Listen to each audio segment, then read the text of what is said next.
Okay, so we're trying a new bit today.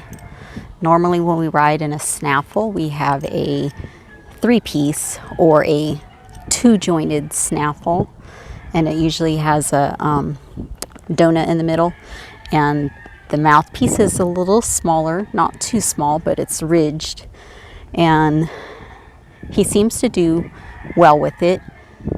When I'm leaving his face alone, when I pick up on him, he chomps a little bit. But we're going back to, which I think I used this with him in the beginning when I first got him, and switched to the one that I usually ride in. So this is just a 2-piece or a single jointed snaffle, and they're both loose rings. This is also a loose ring, so we're going to give this one a go today and see how he does with it. He's kind of getting used to it, and if you guys want to learn a lot about bits, Dauphin Horsemanship, and it's not dolphin like the fish, it's Dauphin, D-A-U-P-H-I-N, I believe that's the way you spell it. It's Dauphin Horsemanship, and he has a great series on bits, and that's why I'm trying this today, which I normally wouldn't have gone back to, but I want to try this and see. He says that a single jointed snaffle is good for lateral movement, and a double jointed is more, it gives more tongue pressure. So I'm like wondering if going to a single jointed snaffle like we have on today, and it's a smooth snaffle, smooth mouthpiece, I'm wondering if he might have a little more tongue release with this, and it will put more pressure on the bars. And another tip from Daniel Dauphin is you're not supposed to have 1 or 2 wrinkles in the corners of their mouth, to drop the bit down just a little bit, because that way that gives them a chance to pick it up. And he was kind of like playing with it a little bit, but he's gotten quiet with it now, so I'll be curious to see how he does with this one today. I have it dropped down, so yeah, let's see.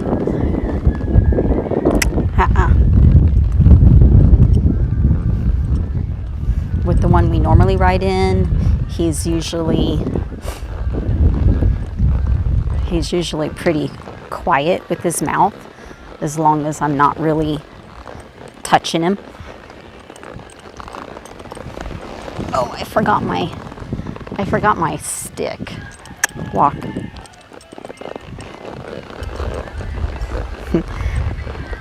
I'm wanting to use a stick when we ride, when he does his little stopping things.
Walk.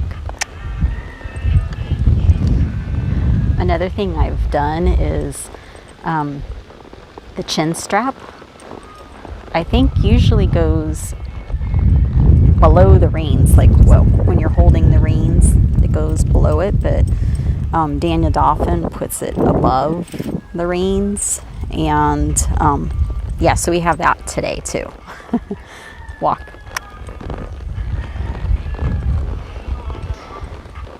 And the purpose of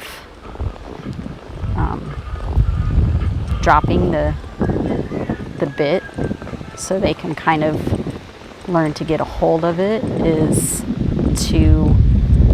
they get release when you're not picking up on them.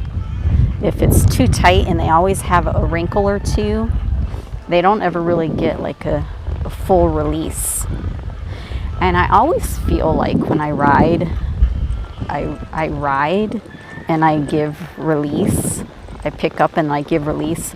Sometimes I think I ride with my reins too long, but I give release when they're doing good. You know, when he's doing his little cute Western pleasure jog, sometimes I pick up on him and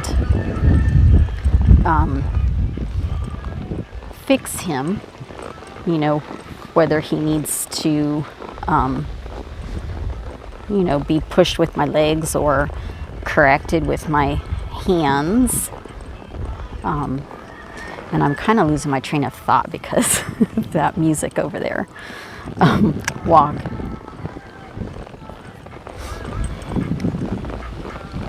And I lost my train of thought. We'll edit this part out.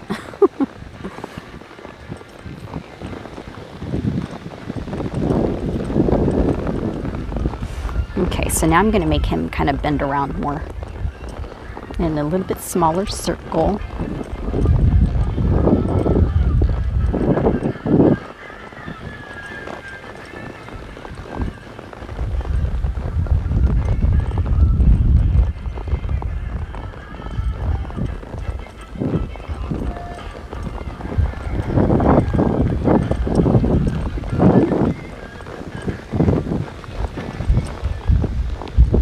Whoa, good boy.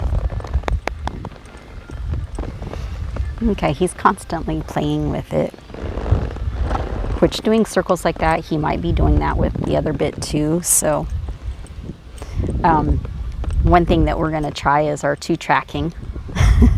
We're going to practice that with this, since this is a two-piece mouthpiece. Since this is a two-piece mouthpiece, so a single jointed snaffle, supposed to be better for lateral movements, and the T-tracking is like a lateral forward motion. So I'll be curious to see if he maybe does it easier with this mouthpiece compared to the one that I did my last T-tracking video in. And also, one thing for me to keep in mind too is we tend to do better T-tracking to the left, and it's because I tend to sit heavier on my left side than my right side. So when we go to the right, I'm going to have to consciously try to get my weight this way instead of letting it go this way. In the last video, I saw that my weight trying to go to the right was actually looked like I was shifting that way. So that's one thing I'm going to work on too and practice that. So we're going to go ahead and try that now. Walk. I just edited myself critiquing my two-track, and I haven't uploaded it yet, but yeah, I really looked at like how I was doing it, and I think I see some things that I need to work on, so we're going to practice it today in this new bit. And I'm going to do it facing the camera too,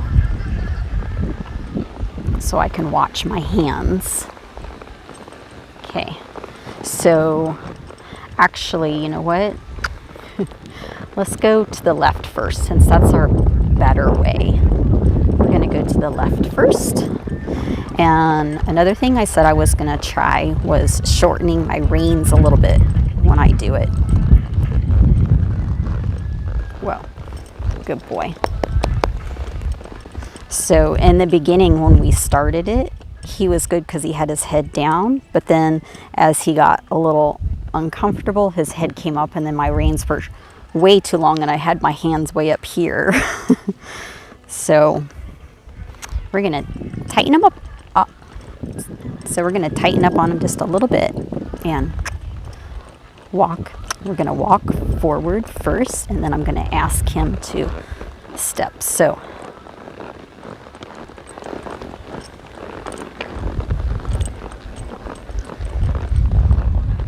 good boy.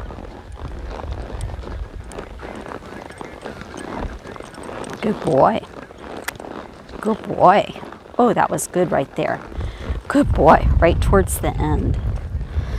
So one thing when you're doing that is you're trying to make them move and keep their body kind of straight. You don't want their shoulders going first to the direction that you're going. So we're going to the left.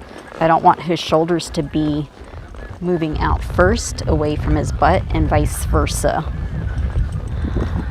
So right at the end he got it. So I'm going to be really curious to see what that looks like with his legs crossing and stuff, and there's some hay down there. Walk.